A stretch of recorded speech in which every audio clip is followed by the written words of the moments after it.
ગુજરાતના ડીજીપી કે.એલ.એન. રાવે એક પરિપત્ર બહાર પાડ્યો અને ગુજરાત પોલીસને એવો આદેશ આપવામાં આવ્યો છે કે કોઈ પણ આરોપીઓના વરઘોડા ના નીકાળવા, જાહેરમાં કોઈ પણ આરોપીને માર ના મારવો. પરંતુ આ તમામ ચર્ચાઓની વચ્ચે આજે ફરી એકવાર વરઘોડો નીકળ્યો. શું છે સમગ્ર મામલો, એની વિગતે ચર્ચા કરીશું. નમસ્કાર, હું છું ઉજ્જવલ અને આપ જોઈ રહ્યા છો નિર્ભય ન્યૂઝ.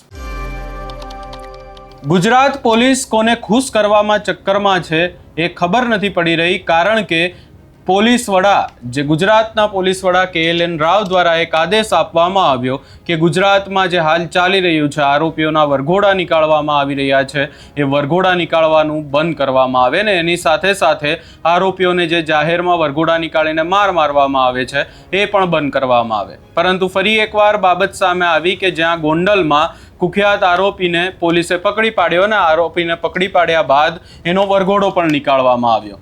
અહીંયા સવાલ એ જ ઊભા થઈ રહ્યા છે કે જ્યારે ગુજરાતના પોલીસ વડા એવો આદેશ આપી રહ્યા છે કે તમારે વરઘોડા નથી નીકાળવાના, તો પછી પોલીસ આ કોને ખુશ કરવા માટે કરી રહી છે. ખાસ કરીને આ આખી બાબતને લઈને પણ ચર્ચા કરીએ તો ગોંડલમાં ધૂળેટીની રાત્રે વેપારી ઉપર જીવલેણ હુમલો કરવામાં આવ્યો હતો. ધૂળેટીની રાત્રે એટલે કે આશરે 2 મહિના પહેલાની આ ઘટના છે ને 2 મહિના બાદ પોલીસે આરોપીની ધરપકડ કરી છે. ખાસ કરીને આખી બાબતને લઈને ચર્ચા કરીએ તો આ જે આરોપી છે એમના પર જે જીવલેણ હુમલો કરવામાં આવ્યો હતો, આ વેપારી, એમના આરોપીઓને પોલીસે પકડી પાડ્યા છે. છેલ્લા 2 મહિનાથી ફરાર 3 મુખ્ય આરોપીઓને એલસીબી પોલીસે મુંબઈથી ઝડપી પાડ્યા.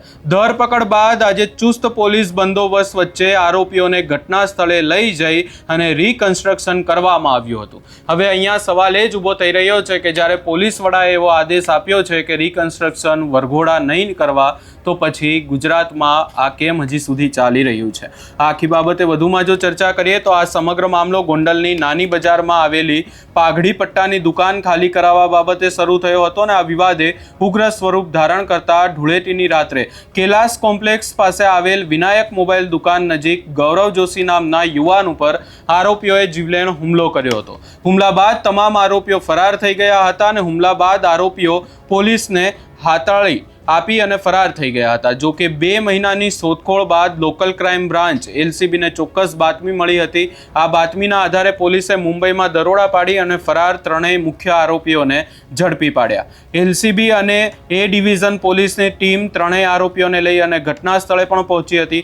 કૈલાસ કોમ્પ્લેક્સ પાસે કાયદો અને વ્યવસ્થા જાળવવા માટે ચુસ્ત પોલીસ બંદોબસ્ત પણ ગોઠવવામાં આવ્યો હતો અને પોલીસે આરોપીઓએ વેપારી ઉપર કઈ રીતે હુમલો કર્યો હતો તેનું સમગ્ર રિકન્સ્ટ્રક્શન કરાવ્યું.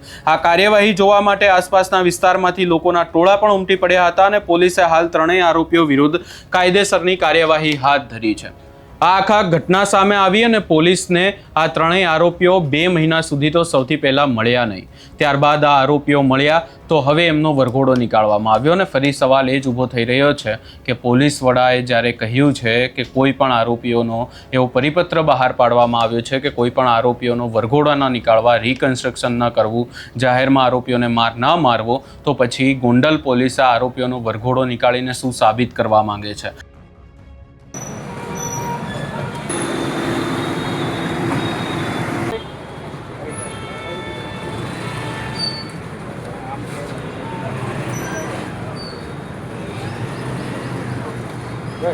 હવે મીડિયમ કઈ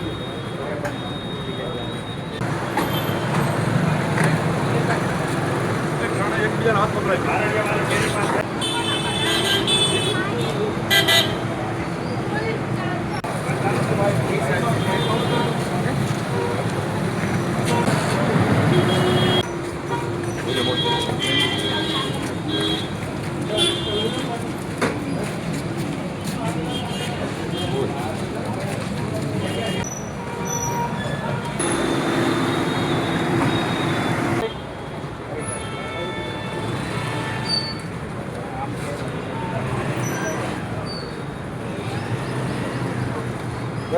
હવે મીડિયમ કઈ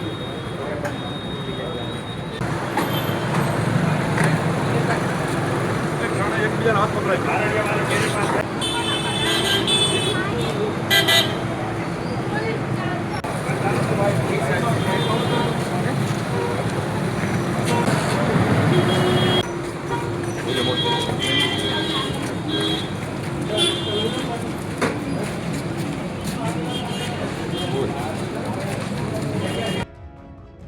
ખાસ કરી અને જ્યારે આખી બાબત સામે આવી હતી ત્યારે પણ અનેક સવાલો ઊભા થઈ રહ્યા હતા કે ડેપ્યુટી સીએમ હર્ષ સંઘવીએ પોલીસને ખુલ્લો હાથ આપ્યો છે અને ખાસ કરી અને કહેવામાં આવ્યું છે કે કોઈ પણ આરોપીની ચાલ સીધી ના હોવી જોઈએ. આ શબ્દો ગૃહમંત્રી હર્ષ સંઘવીના છે. અને બીજી તરફ ડીજીપી KLN રાવ દ્વારા એવો આદેશ પોલીસને આપવામાં આવ્યો હતો કે કોઈ પણ આરોપીઓના વરઘોડા ન નીકળવા, રિકન્સ્ટ્રક્શન ન કરવું. તો પછી અહીંયા એ જ બાબત છે કે પોલીસ અધિકારીઓને સાંભળવું કોનું?